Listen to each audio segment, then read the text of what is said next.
Hi, welcome back. I am particularly excited and honored to have a unique guest here today, someone who is extraordinarily accomplished in the field of analytics and AI and has taken this huge task on of creating governance models and solutions that are going to help organizations do AI more responsibly, ethically, transparently. Meeri Haataja, thank you for being here. If you would, please introduce yourself a little bit and what you're going to be talking about today. Thank you so much. Thanks, Al, for the opportunity. I really appreciate it. Loving to be in this community. Meeri Haataja. I'm a founder, entrepreneur, founder of Saidot.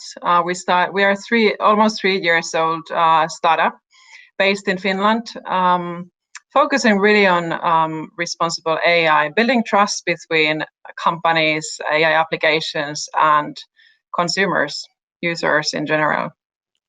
Well, if you would, before, I know you have some slides to share, but before we get into that, you have been in this field and AI has been around for a while. However, its adoption and its influence on how customers are understood, how workers are understood, has really accelerated over the last 5 years or so. So you have tons of options, I would say, given your background, but you chose to create a Saidot for a reason. Do you mind sharing a little bit about that before you jump in? Yeah, you're right. My background is also in analytics and AI, basically whole career before starting as an entrepreneur. I was actually working in corporations in driving AI into different business processes and so forth. So founding moment for me was that in my last role, I was not only responsible for driving AI in the largest financial services company in my country, but also got GDPR data protection on my table. So that sort of shifted my thinking, and at the same time, we started to see also a lot of things happening in the market, also problems that became very problematic, also not from the end users, consumers perspective, but also for the companies for not having seen that in advance and so forth. So I got pretty convinced that AI is influencing our world in such a large scale that we need to start thinking more comprehensively about the impacts that we're having. And also I noticed that actually AI teams need a lot of support in that one, figuring out how to actually operationalize those great principles that many of the companies and organizations deploying AI have put in place, but are lacking that practical perspective, how to actually put it in practice. So yeah. So here you are. That's where it started. I identify a need and fill it. And again, kudos to you, because it is obviously not an easy solve. It's something that takes work, and it's something that we'll have to stick with ongoing, and so you have actually a sustainable solution there. So for right now, I'm going to get out of the way, disappear, let you share for the next 20 minutes or so, All and right. then I'll come back Thank and you we'll so have much. a chat about it. That Let sound me good? share my screen briefly to continue on that motivation and my background. At the moment, I'm really working with Saidot, full-time, focusing on making responsible AI approachable and efficient, easy for organizations deploying AI in different business processes. Companies willing to build trust with the stakeholders, also in relation to how they use technology.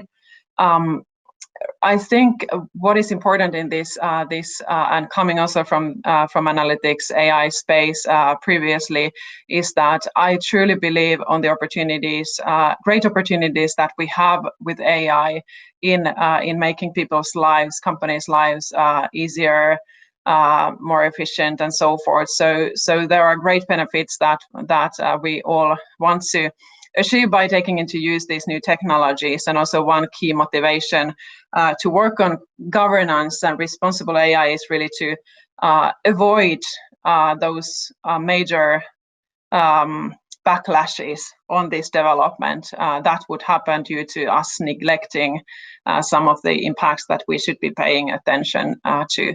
Also, I'm chairing IEEE's ethics certification program and working also with the research community at Harvard University on taking forward these topics. But today I was thinking of sharing some of the experiences that we have with Saidot now, having worked on this area a few years, building product for this area, and then actually working in a very operational level with a lot of companies and public organizations who are actually willing to operationalize these topics.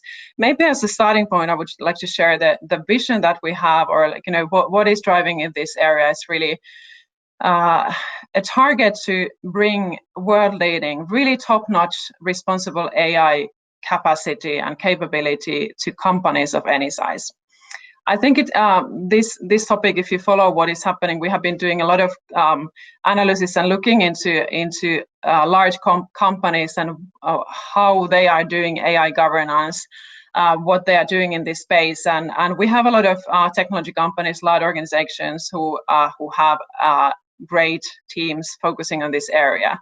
But then the question is, how do we bring that same capacity, same expertise to all the other organizations who don't have those same resources in putting effort in this? And that really motivates us to find new ways of addressing these questions in a way that it could be approachable from any company, from startups to larger organizations and also public organizations. Going into, so what is that top-notch capability in responsible AI? I wanted to share this one framework. Hopefully that could be helpful for you if you are thinking in your company how to comprehensively address responsible AI. What kind of themes, what are all the things that you should consider when putting in place responsible AI or AI governance operating model? We went through a lot of analysis of these world-leading companies who have been putting a lot of effort in this area, and then obviously having worked in this area as well, and try to put together this kind of framework that actually helps companies. Even if you look from CSR or ESG strategy program perspective, what are all the things that you should consider under responsible AI as part of your CSR strategy? What are also the themes that you could think of reporting externally when communicating about how you're addressing responsible AI in your organization? It starts from strategy and values. We have seen many companies to launch their ethical principles. That's one very, very important sort of practical means for that one. People and culture. I personally think we are talking way little about people and culture, what kind of skills, roles we need in organizations to be able to actually do this work, to go through those ethical considerations, do systematic governance of these systems, but also what kind of culture we need to create in order to people to have safe environment to raise questions and raise issues on table. Stakeholder engagement is one of the most important themes in responsible AI, in my opinion, and that's also something that we really are focusing a lot when building our platform. So all the ways how we actually engage with the stakeholders to who we are impacting with this technology, how do we communicate, share our plans, and collect feedback from these organizations, but also what are our ways to actually ensure the whole supply chain, AI supply chain responsibility? How do we work with our vendors and suppliers, technology suppliers? Then on the governance domain, down there we have those practical things that go across all the system, basically system development process. When we develop something new, what are the practical activities that we need to take care of, like risk and impact assessment, testing and validation related to bias and so forth. accountability structures. Many companies are putting in place oversight forums who have a role to review and support in this kind of difficult ethical considerations and discussions. That's really accountability structures, super important part of the whole strategy. And finally, transparency and reporting practices. So there are a lot of things under these topics, but one thing I really want to encourage everyone to also, when you read companies' CSR reports, where they communicate about their responsibility, environmental, social, governance-related factors, pay attention to these topics, because when you see that companies who are intensively using AI in their strategy, they have already started to systematically communicate about these different aspects as part of those reports. So that's something really interesting. So if that's some top-notch capability on responsible AI, so how the interesting question and what really motivates us in Saidot is how do we do this in scale? How do we address that question? How to provide this world-leading capability for small organizations, for organizations who have less capacity to put their own human resources or invest in this area. I think there are four different really key pillars how to address this scalable operationalizing of responsible AI. And first is very clearly answer to many similar types of questions in other areas. We need to use technology and standardize the ways how we operate. That will help us in really pushing through in scale similar types of ways of working. And one of the main things in really addressing the problem in scale. Ecosystem play, I think anyone who is seriously operationalizing AI, responsible AI, needs to or eventually notices that this is not only our problem. We are using a lot of suppliers, technology vendors, whose technology we are using and bringing to the market, using in our use cases. So it is absolutely essential to build in the ways how to actually engage with the vendors, how to engage or ensure the responsible AI supply chain. How do you gain enough information from those vendors of their technology and so forth? Stakeholder engagement is very important as well, and I think in terms of identifying risks, that's one of the core questions in the whole responsible AI. How do we make sure that we see all those risks that we should be seeing and find good ways to mitigate those risks? So stakeholder engagement is, in my opinion, one of the most powerful and efficient ways to address that one, and that's the reason why we are specifically paying attention with our product to actually enable efficient ways of stakeholder engagement, sharing information and receiving feedback from key stakeholders. And finally, collaborative learning.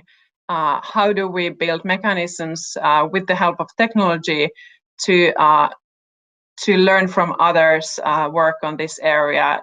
When we start to know that, okay, in this and this area, workforce management, for example, this and these risks are always present when we're doing that kind of systems or taking into use similar systems. We need to find ways to actually feed that back to the teams in the moment when they are starting to develop those systems. And that kind of collaborative learning, nudging and recommendations in the platform is really key part of this scalable and efficient way of addressing these questions. I have here some screens then in the end to show how does it look in practice. So practically we are building technology platform. It's platform from that perspective that we are really serving different kinds of stakeholders. At the heart there our customers, large and small organizations who are developing or deploying into use AI-based technologies in their businesses. For them, we're providing this platform to build that AI register to actually systematically govern and document their AI systems.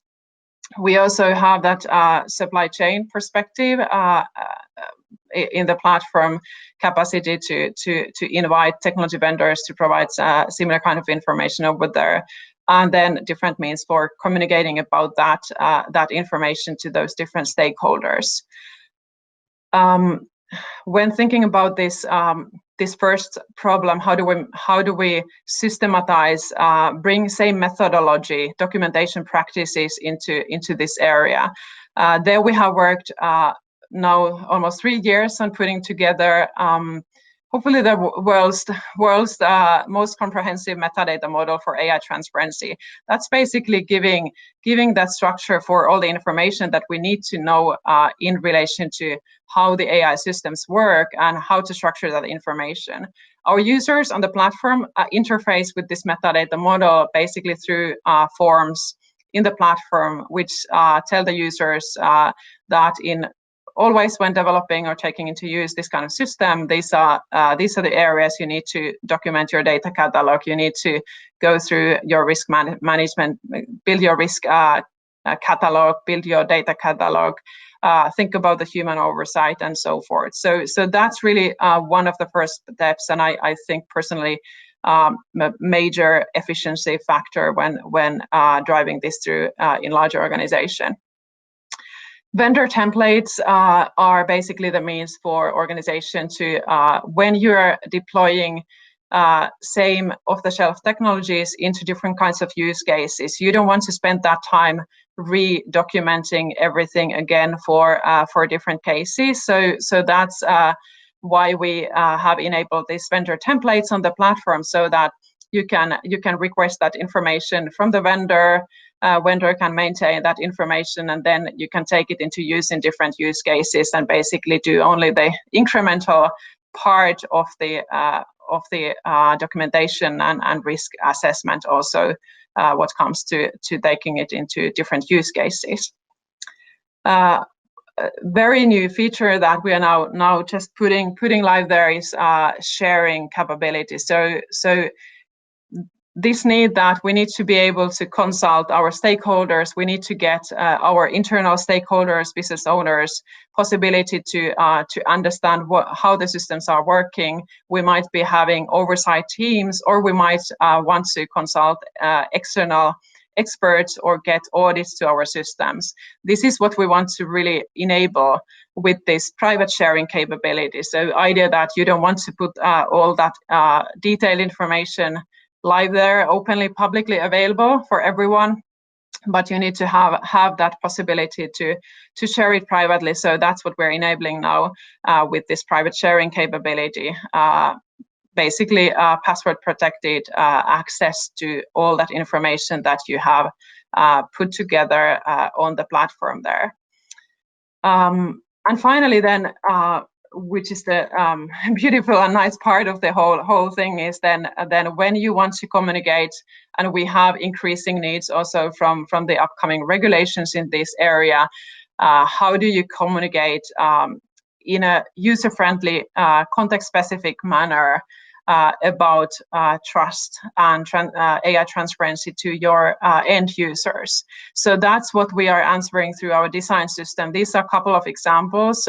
Two of our customers, City of Amsterdam and Helsinki, put out there quite radical idea in the public sector to actually create this public AI register to show what are all those AI systems that we are having in use in our city. This is one way of implementing the end user informing. But in future, I believe where the world is going is that we will have those transparency features also built in our algorithmic applications, and that is also what we want to support by having that information in the AI register on the back end, and then supporting great designs, user-friendly designs for how to inform the end users with our design system.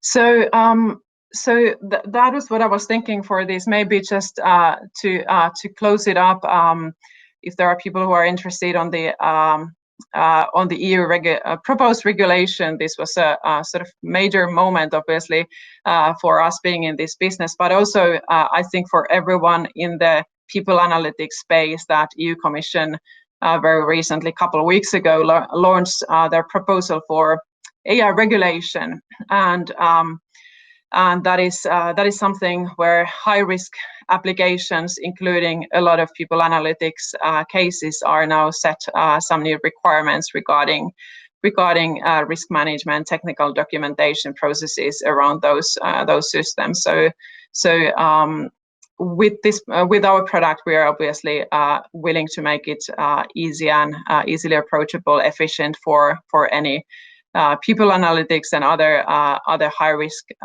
AI systems focused companies to address also that future compliance requirement. Thank you very much.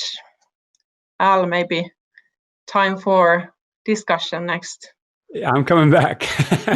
But hey, Meeri, thank you so much. And yeah, I'm taking on a variety of fronts. Number one, you have taken on, like I said at the outset, a big problem and created a solution that is simple, is understandable, and obviously it has a virtual purpose to look out for those who are generating this data, namely workers, customers. And so I have several questions, and I'll start from the very beginning. AI is esoteric to many, even within organizations defining what it is.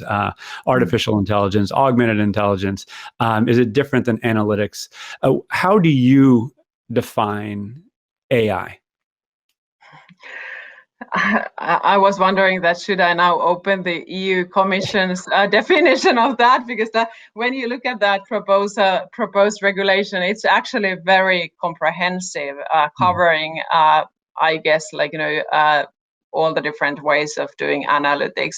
Machine learning is where it always starts, but then how I've addressed this is basically that actually it doesn't that much matter. The question is about how we are using technology in these sensitive use case areas. And when I discuss with our customers and get these questions, what should be registered there, or managed with this kind of approach, I think more it's especially at the moment when there is not that clear compliance requirements required by the law, but it's more the motivation for companies is for trust. So what are those systems that you think are sensitive in that sense, that you have you feel that it's necessity to have this better governance, and you might be already hearing questions from the stakeholders where there might be concerns related to how you're using data and so forth. So at the moment, I think that should be driving where we're actually taking into use different data-driven algorithmic systems in a way that it's sensitive and requires that stakeholder trust that we can build with this kind of approach.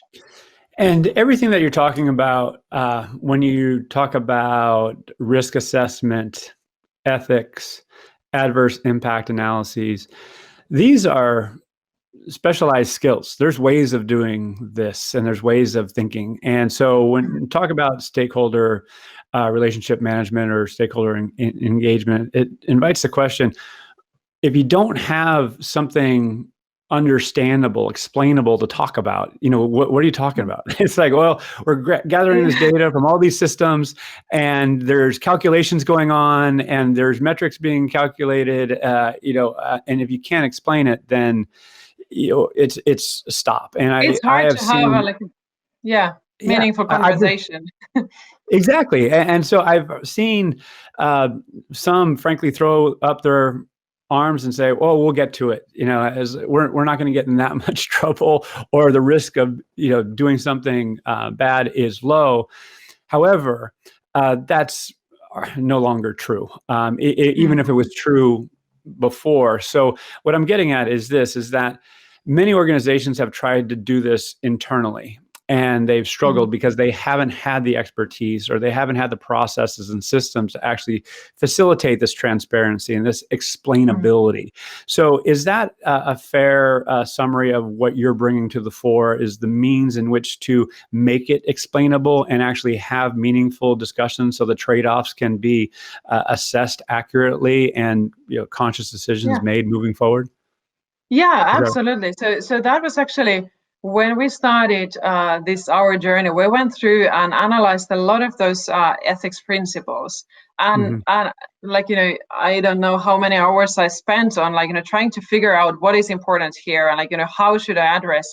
And I always came to that thinking that, okay, in order to be able to verify or validate or even have that meaningful conversation whether our system is non-biased or not having harmful biases, we need to know more about that system. So I figured out that actually transparency is that, in a way, it's really foundational, because you cannot have accountability without transparency. You cannot verify that the system isn't having harmful biases if you don't know how the system works. So that's why we felt that we need to first put in place this transparency, so that we can actually then have all the rest of those good principles and those discussions over there. So yeah, I'm not saying that transparency is solving everything, but that's enabler for so many essential things that we know being needed when doing things in a responsible way. Got it. And so as you're doing this, who is your buyer? Most of our audience is either rooted in rooted in HR, or they have HR as a significant customer or client. And so my question is IT your buyer? Is it legal? Is it digital transformation? Who is the one championing you coming in and doing this work? That's a very good question. I will start first by saying, who are the ones who are in the table? So obviously there is AI lead in that table, or digital lead, depending a little bit on the organization. There is typically also a privacy officer, they have interest to now take role in this area. But what I think is super interesting is that more and more, maybe half of the discussions that I'm having with companies start from corporate social responsibility, CSR, ESG lead. And I think that's absolutely positive development. I think these people, sustainability leaders, are the ones who need to also recognize that we have technology has a role to play in here. We need to also be interested in how do we govern our technology impacts. So those are the ones. And obviously then when we're talking about specific domains of using AI, then like HR, for example, then obviously it is those people who have the accountability in the organization, who are responsible for these systems. They have interest, actually. They start to recognize that, okay, it is my role to also manage this risk. I need to know more about what we are doing in this space and have these things in order. So they have that personal driver also to manage this work better and build better portfolio view and take into use these governance practices. I love that answer so much. It just because CSR has been gaining momentum over particularly the past 10 years for a variety of reasons. And it then invites the question, how does those initiatives that are coming out of just the CSR guiding principles actually have teeth? How do they actually have something that can be shown that we are not only complying, but we're going beyond just compliance and advocating on behalf of the worker, on behalf of the customer, or whatever the case may be. So with that as staging, there are many, and again, I'm focusing on the people analytics field for a second, who say, okay, we're not going to do this as an enterprise tomorrow. We, however, need better governance framework because, after all, we're using employee or worker data, and there's a level of sensitivity there. So obviously a very significant level of sensitivity.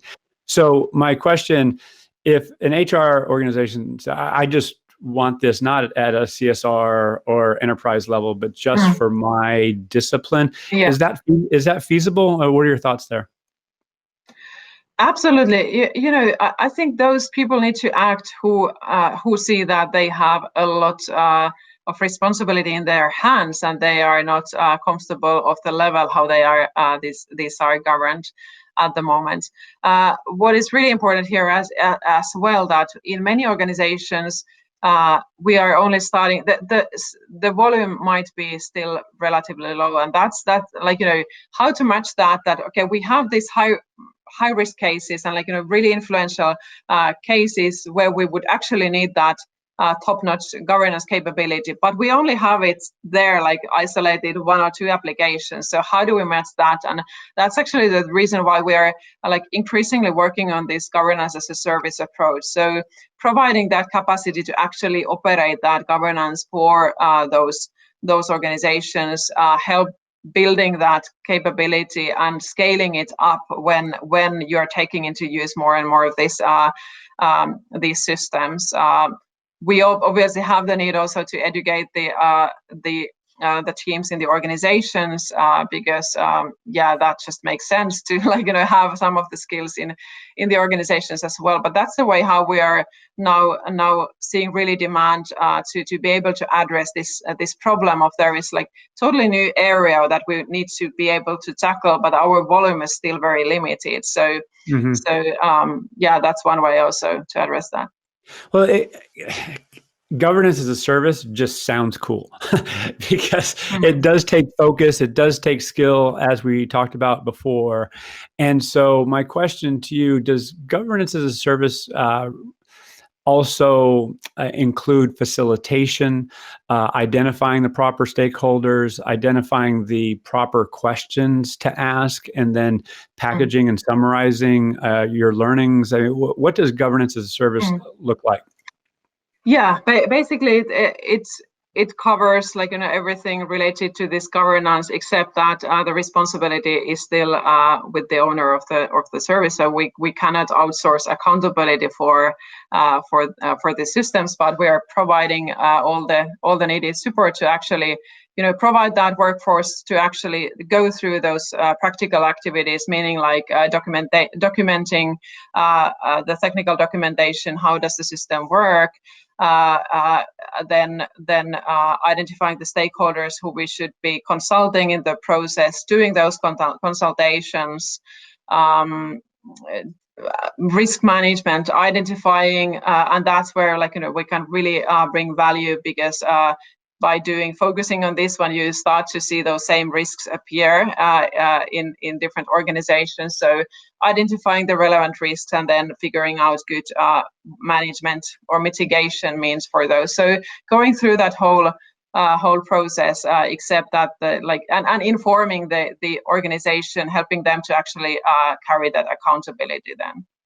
And if I hear you correctly, would you then, in that role, make recommendations on go, no-go decisions regarding certain projects, because the bias or adverse impact could be beyond a certain threshold? Is that fair to say? Yeah, I think so. That's absolutely what we should be doing in that role when there is that kind of a system in question, that we go through that analysis, understand how it works, and we see that that now the risks are in that level that we cannot by any meaningful means to actually mitigate those into the level that that would be suitable for going forward with it. So that's one part, and then the difficult decision would be with the customer to actually decide to not go forward with that.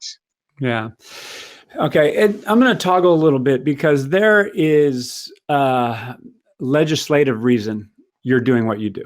And arguably it started before GDPR, but GDPR was probably the landmark event that said, okay, this is no longer, a nice to have. This is a critical element of how we have to do things. And there was an update last month to that. Do you want to speak to how GDPR has created an impetus for this type of solution and what has transpired since, particularly with the update last month?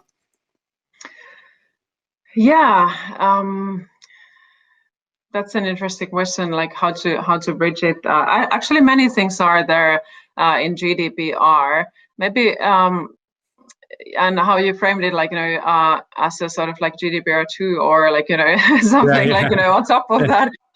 This EU AI Act that they call it, so Artificial Intelligence Act. So I guess it became very clear after the GDPR, getting that in place, that that's not covering all the risks that we are seeing in practice happening. So especially the fundamental rights related risks, non-discrimination and so forth, but also safety related questions are not, like, we are not able to govern those with GDPR only. So I think there, over the last few years, not only in Europe but also what I followed North American news and things happening there, we have seen these activities in the regulative side as well. Some states or cities have prohibited some of the facial recognition systems and so forth. So I think this whole discussion has really made it pretty clear during the last few years that actually something is needed on top of that. And yeah, really, I think this is now not only important for Europe but whole world, because this is I based on what I know about this one, this is the first globally this scale proposed solution for actually regulating these things, so that it wouldn't be any more only ethical question, but it would be actually compliance after that one. So right. And part of your offering is effectively having a content library of these updates to laws in different regions throughout the world. Is that correct as well? Well, that's part of the, as I was talking about the governance service, that's obviously like key part of that that work that you need to do continuously in order to be able to provide that governance as a service, or even develop your technology platform in a way that it actually serves the market in a right way. So we figured out this is what we are doing. This is like what we are doing pretty well. So that's also what we can provide for our customers. And that's what we try to do all the time, is not only report what is happening, but also reflect that in the policies, in the governance models, and in the platform, so that it gets operationalized. So in that sense, it's not a medium or news media, but taking that into interpreting those changes also into these materials and frameworks, policies. Yeah, gosh, I thank you for sharing that, because it is overwhelming to most individuals and organizations. It's rarely someone's focus to stay on top of what's happening in the regions in which they're doing business. So if that can be provided as a service, just that alone, and obviously augmented by a tool would be, and process would be hugely valuable, at least in my perception of things. I have a few more questions, and then I want to share or ask you to share how people can learn more about you and Saidot. It's really around the notion that we are going to a future of work that is going to use common language, going to be hybrid, where people are going to work from home. There's going to be a heightened level of trust that they're going to do their work when and where they would like, given their life stage and a variety of other factors. Women have been adversely impacted here in the States, by the pandemic and really around the world.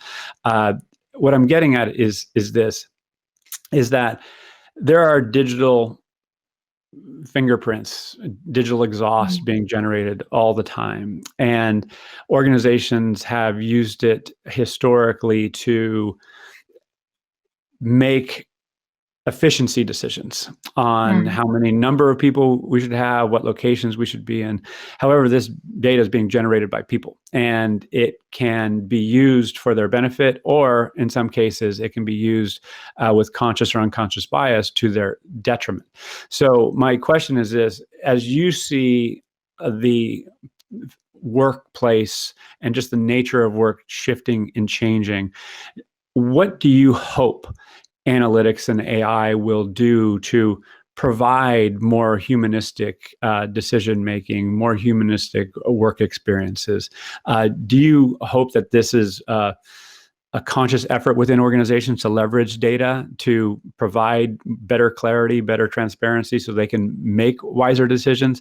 And embedded within that is, why do you not think it's happening more pervasively now? Oh, I would like to ask, like, what do you think about this? So it's, but in general, I think, yeah, this is, as a startup entrepreneur, I know very well of like this world, that what you're talking about, balancing those different roles, and like, even like, different, you might be having several different jobs. So I think that the world is becoming, it can become much more stressful, much more difficult to navigate, unless we actually, in a good way, are able to utilize that data for the benefits, to make it easier and more relaxing for people to navigate in that world. So I definitely see a lot of opportunities, and would like to get the support from those different organizations to navigate in this world. But there is this other side, obviously. But I really trust in that.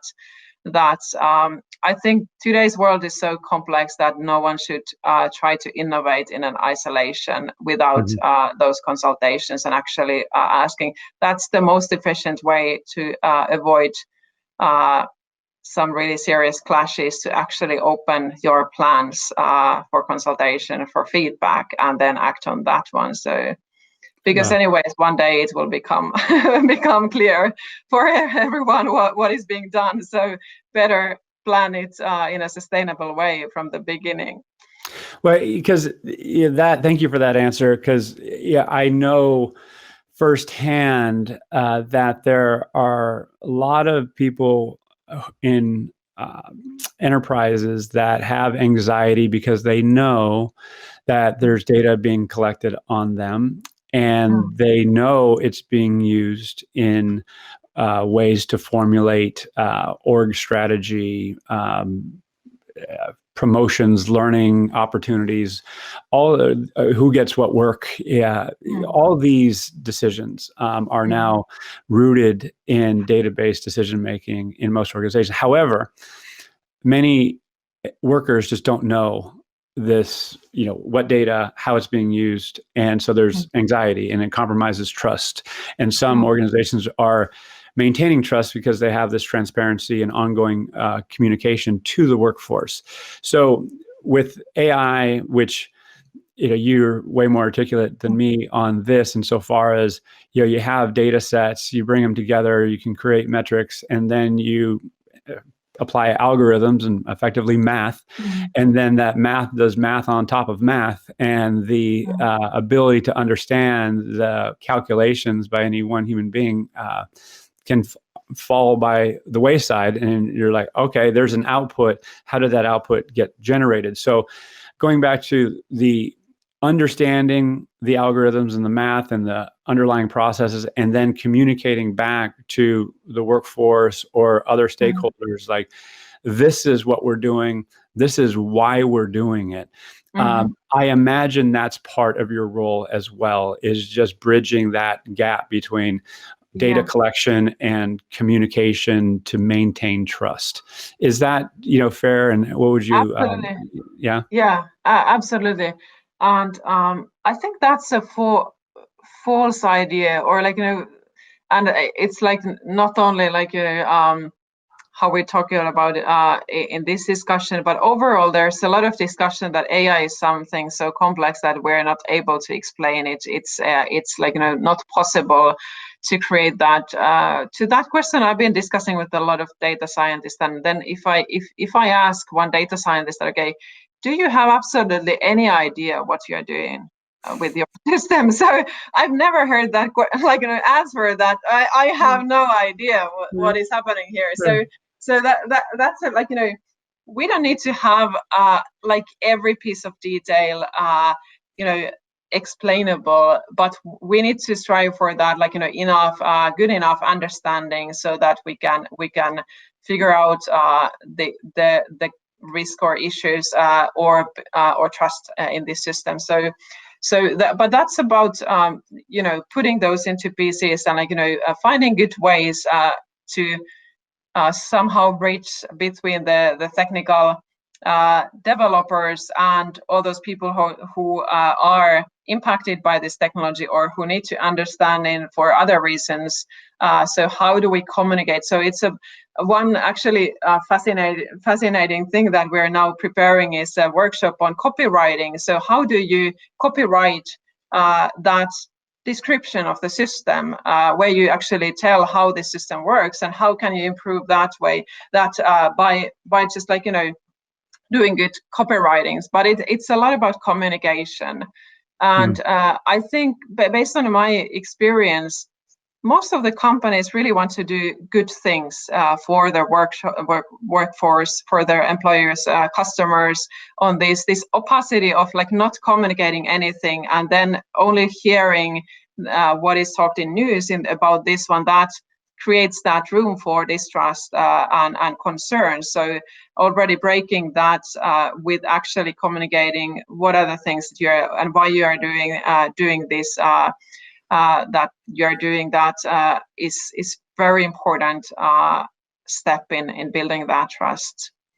Yeah, gosh, I know your principal target or client base is large enterprises, but it's dawning on me. Do you also consult to technology companies, AI providers? Sorry? To AI solution providers? Yeah, absolutely, and that's the whole vendor space. We are working with several startups on this area, companies who are providing either ready-made technologies or developing custom made technologies for large enterprises. So it can actually start from either way, by the large organization to request for that transparency from smaller one or the vendor, or it can start by the startup or smaller technology provider who actually wants to knows that, okay, this is what we need to do. We want to be responsible in relation to how our technology works, and they want to provide that. And that's what we really what I want to see is that large enterprises start to see these Saidot materials or guides and transparency to their suppliers' technologies being spread around through that sharing capability that we facilitate on our platform. So, and hopefully that will then trigger that, okay, this is actually something we really want to see from all of our vendors. So that's the moment when the enterprise then needs to make it systematic for across their AI supply chain. So I have probably one more question before we wrap up here, and so thank you for that response. But no buts. It's this: is that there's SOC compliance here in the States. Well, actually, it's around the world. When I hear CSR, I think of the B Corp movement. And as you likely know, for public benefit corporations, there's a certification process that an organization has to go through every 2 years. So this is the question for you around responsible AI governance. Do you foresee a future where there will be some type of certification by a third party to say, okay, we are taking these steps around AI governance, and it's a badge, if you will, or certification that they can show the world that they're doing this? What are your thoughts there? Yeah, absolutely. I'm personally involved in that certification process, which is focused on systems. That's what I'm thinking initially, that okay, no certification then can guarantee that the organization is always responsible across all their systems. So we really need to focus also on systems, and I think there is a lot of activities going on in bringing to the market different kinds of certifications. We have auditing companies who are in financial audits, like building businesses on AI auditing. So that system level certifications and auditing is something that is this is absolutely coming, and there is a lot of activity in that area.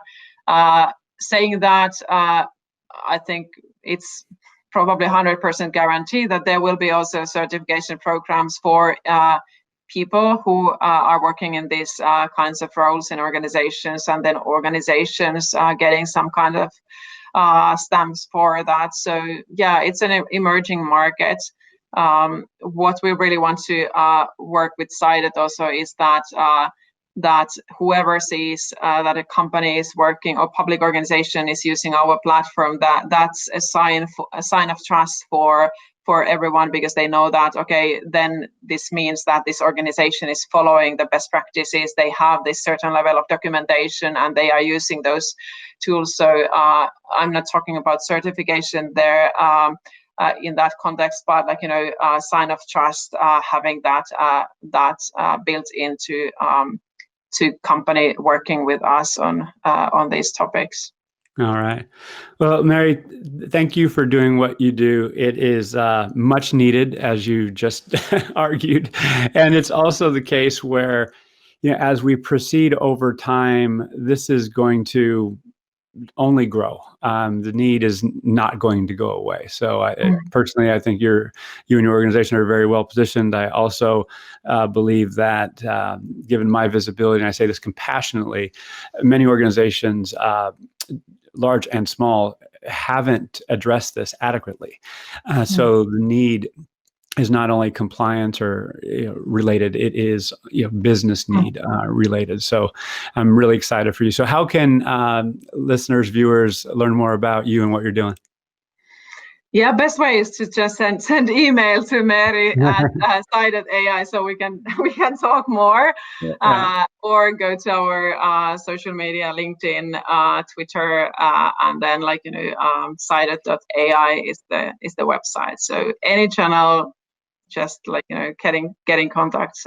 And what is important that this is absolutely not ready, this space. So we really want to be there building this community of organizations who are actively working on operationalizing, and also connect these organizations between each other to learn from that experience. What is it to actually put in place all these good practices in governance? So it's exciting journey to learn together and learn about different kinds of use cases together.